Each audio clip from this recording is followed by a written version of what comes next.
Et pour parler de l'UNIS, eh bien, on est rejoint par Nicole Kunz. Bonjour, bonjour, merci d'être avec nous. Il faut mettre votre micro, Nicole.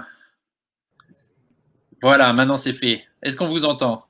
Est-ce que vous m'entendez? Et oui, on vous entend très bien. Très bien, parfait, merci. Donc, comme d'habitude, Nicole va nous faire une présentation de l'UNIS, qu'est-ce que c'est, comment ça marche, et puis on aura quelques minutes si vous avez des questions à la fin. N'hésitez pas à les laisser en commentaire. Vous nous suivez sur Facebook, sur YouTube, sur le site bilingualfair.org ou bilingualfair.com et vous pouvez là laisser vos commentaires, vos questions, vos remarques, et on les relaiera à Nicole s'il y en a, évidemment. Et puis vous pourrez de toute façon, vous aurez les coordonnées pour prendre contact directement avec l'école et avoir plus d'informations à la fin de cette session, évidemment. Nicole, c'est à vous. OK, merci. Eh bien, merci d'être là. Notre école est unique. Elle a été fondée en 1947 par un groupe de familles des Nations Unies et nous avons deux campus. Un campus dans le Queens, Jamaica State, qui va de la maternelle jusqu'à la 4e. Et notre campus ici, nous avons la petite section qui va jusqu'à la terminale.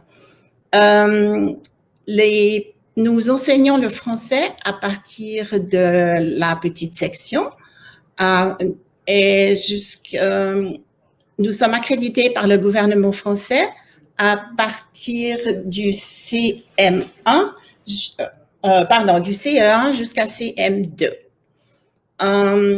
Notre école est unique parce que nous donnons aussi le baccalauréat international qui est sur 2 ans. Je vais juste un peu vous expliquer. Notre école est divisée en 3 écoles. Nous avons que nous appelons la Junior School, qui commence avec la petite section et qui va jusqu'à CM1. Notre Middle School, elle commence à CM2 et va jusqu'à la 4e. Ensuite, nous avons la Tat House, qui commence en 3e et se termine en terminale. Concernant le programme francophone, tous nos élèves peuvent choisir une deuxième langue à part l'anglais, donc le français ou l'espagnol. Pour le français, nous avons 2 possibilités. La possibilité de langue maternelle, et pour les élèves qui ne parlent pas français, ils ont la possibilité aussi d'être introduits à cette deuxième langue ou l'espagnol. Le français de langue maternelle est accrédité, comme je vous l'ai dit auparavant, à partir du CE1. Et les élèves ont à peu près 40 minutes pour 4 jours par semaine de français. Ils ont 40 minutes d'histoire et aussi nous avons 4 heures supplémentaires après l'école, le lundi, le mercredi, le jeudi et le vendredi, où les élèves renforcent la grammaire et ils travaillent aussi sur l'histoire. Nous faisons aussi du théâtre. Pendant la journée, les cours de langue maternelle, nous avons le français, les lettres. Ensuite, nous avons les humanités et ils ont aussi les mathématiques. À partir du CM2, nous avons par semaine 3 heures de français et 3 heures d'humanité. Et ça va jusqu'à la seconde. À partir de la première, nous enseignons le baccalauréat international et ce baccalauréat international est sur 2 ans et vous permet aussi de faire vos demandes de collège dans le monde entier. C'est ce qui rend vraiment notre école unique. À part ça,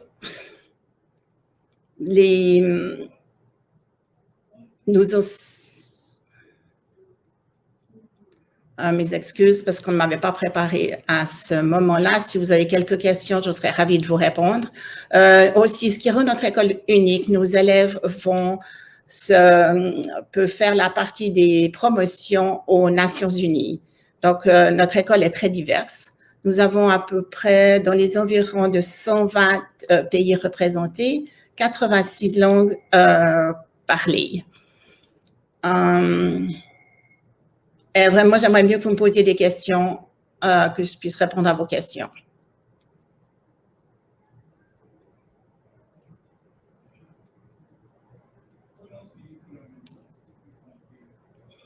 Je ne vous entends pas. On va absolument encourager nos parce que la présentation ne m'avait pas prévu de ce côté-là. Notre auditoire, absolument. On va encourager notre auditoire à poser des questions sur Facebook en commentaire. Vous pouvez le faire sans problème. Une des questions qu'on a fréquemment, c'est évidemment de savoir comment se fait l'admission. Est-ce que c'est oui, est-ce que c'est un processus, enfin, quelle est la sélectivité du processus, etc. Est-ce que vous pouvez nous décrire un peu la façon dont ça se fait? Tout à fait. Alors, donc, les admissions, ça se passe comme à New York, comme toutes les autres écoles. Elles commencent le 1er septembre et le délai est le 15 novembre. Mais même si les gens veulent encore faire de demande, ils peuvent toujours nous contacter aux admissions et nous pouvons toujours essayer de les accommoder. Cette année, à cause du virus, nous faisons tout en ligne. Donc, même les personnes qui habitent à l'étranger, c'est beaucoup plus facile. Donc, nous accommodons leurs horaires le soir, même le week-end.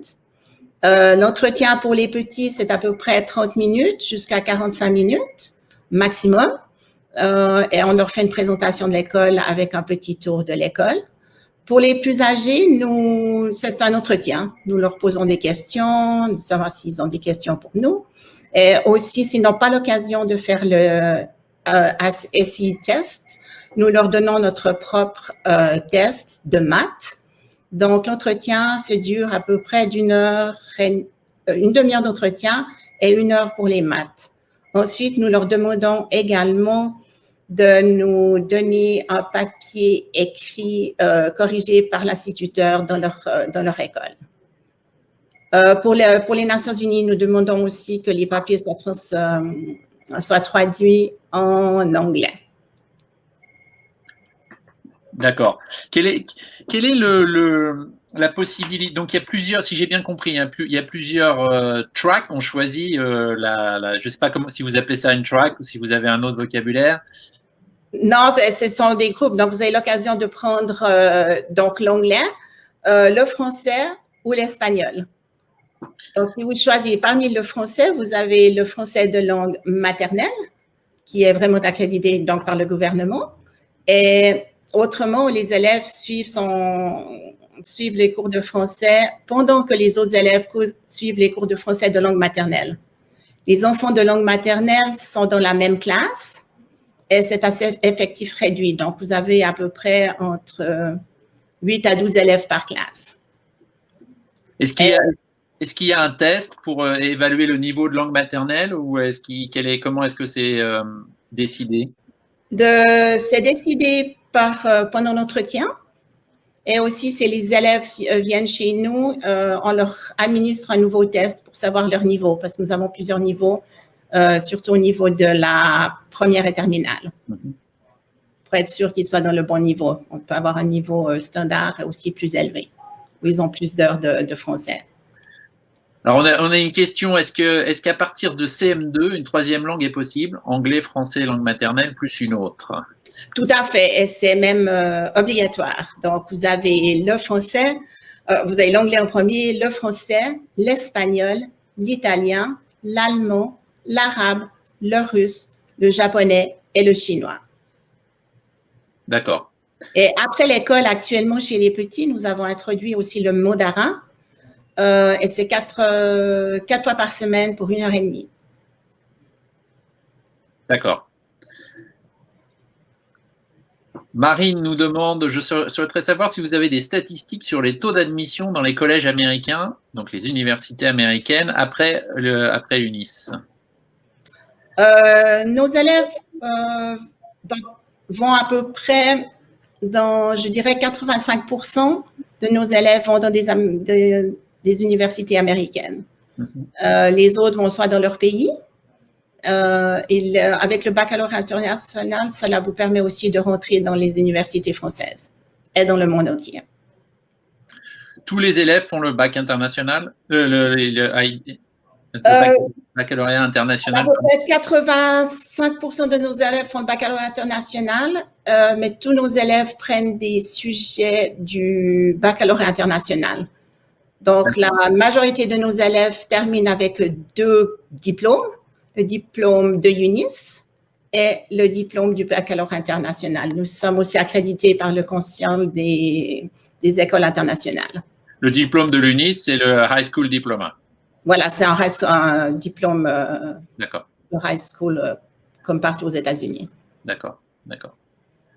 Et est-ce que vous disiez les élèves 80-85% dans des collèges américains, c'est américain, canadien ou? Non, je dirais américain. Nous avons pas mal d'élèves qui partent aussi au Canada et énormément vont en Angleterre. Et aussi, certains étudiants vont dans leur pays parce qu'au niveau du coût, c'est quand même moins onéreux qu'aux États-Unis. D'accord. D'accord. Le IB est passé en anglais?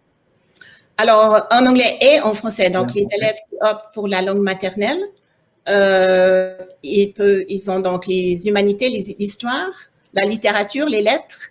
Et aussi, depuis 2014, nous avons la théorie des connaissances, qui est au niveau philosophique. Et c'est 3 heures de plus par semaine. Et ça, c'est obligatoire pour le baccalauréat international. Le baccalauréat international a 6 différents sujets. Donc, vous en choisissez 3 à un niveau supérieur et 3 à un niveau standard. Donc, ils sont obligés de prendre de l'anglais, ils sont obligés de prendre une langue étrangère, des maths, les sciences,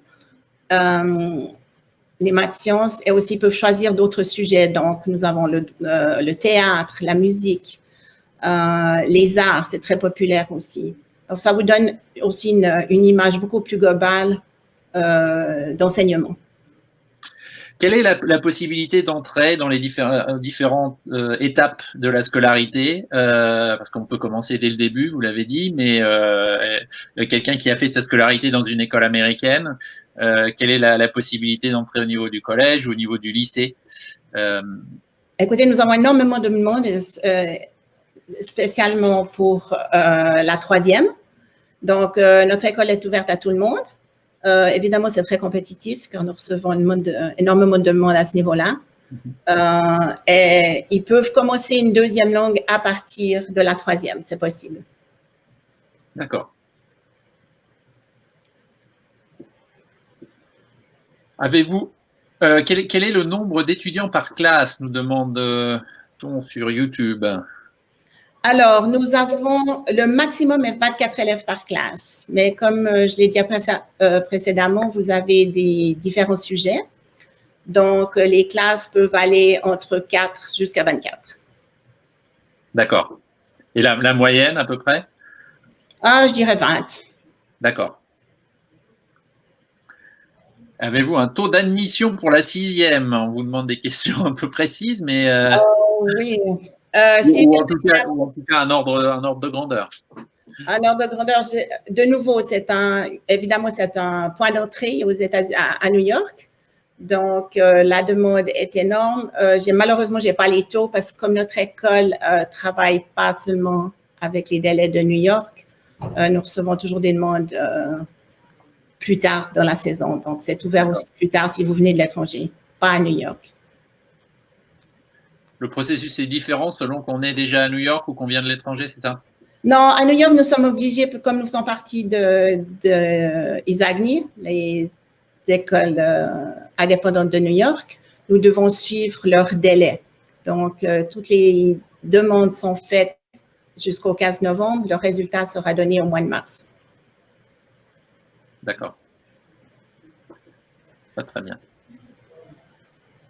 Merci beaucoup. Nicole, pour toutes ces précisions. Évidemment, on vous encourage à prendre contact avec UNIS. Donc vous pourrez trouver les coordonnées sur le site de bilingualfaire.org ou bilingualfaire.com. afin de poursuivre la conversation, de poser vos questions à Nicole et à l'équipe de l'UNIS. Tout à fait. Aussi, ils peuvent contacter des profs s'ils ont plus de renseignements. Et de nouveau, si quelqu'un désire faire une demande cette année, c'est possible. Voilà. Exactement. Prenez contact avec nous et M. Nichols va vous répondre et il y a des possibilités, c'est sûr. John Nichols est le directeur des admissions de l'école, voilà, c'est ça? Tout à fait. Ouais. Là aussi, vous pouvez trouver ses coordonnées sur bilingualfaire.org de manière à entrer en contact avec lui et en savoir plus sur l'école et sur l'UNIS, avec une question qui n'est pas une question, mais un commentaire. Voilà, un fan. Merci. Non, l'UNIS est unique, ça c'est sûr. C'est une famille aussi. Très, très bien. Merci beaucoup, Nicole.